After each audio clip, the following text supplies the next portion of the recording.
But first, 2 women are in the hospital and 2 men are in custody after a serious wreck on I-5.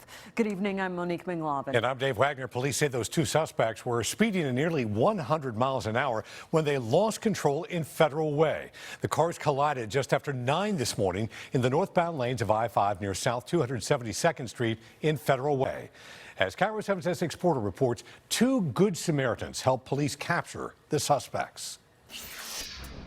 Traffic is now moving smoothly on I-5 at Federal Way. Troopers say they don't know why that car was going so fast, but when it crashed, one of the men got out and ran across the freeway into the woods to try to get away. And they would have both gotten away if it hadn't been for the civilians who helped. Chopper 7 was overhead shortly after the multiple vehicle crash. There were 5 vehicles in all, and an hours-long backup on northbound I-5 south of Federal Way. Hundreds of cars caught in the slowdown. It was a pretty crazy scene this morning. Trooper Chase Van Cleve was one of the first on the scene. He says this black Mercedes was driving 80 to 100 miles an hour up the left shoulder of the freeway when it went out of control and hit the other vehicles. The causing vehicle had 2 occupants in it. Both of them got out of the vehicle and immediately fled the scene. One male suspect ran north on I-5. Some bystanders, citizens, witnesses followed the suspect that ran northbound.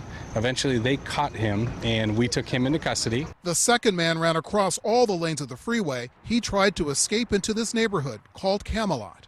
We started receiving calls about that individual from people that had seen him. I think he eventually stopped at someone's house to ask for help.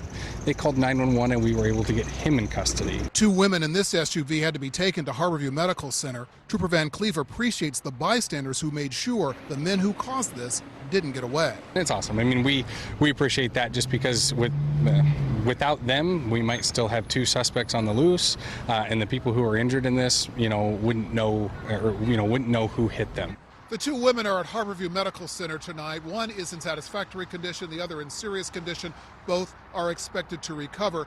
The 2 men will be booked into jail soon. In Federal Way, Essex Porter, KIRO 7 News.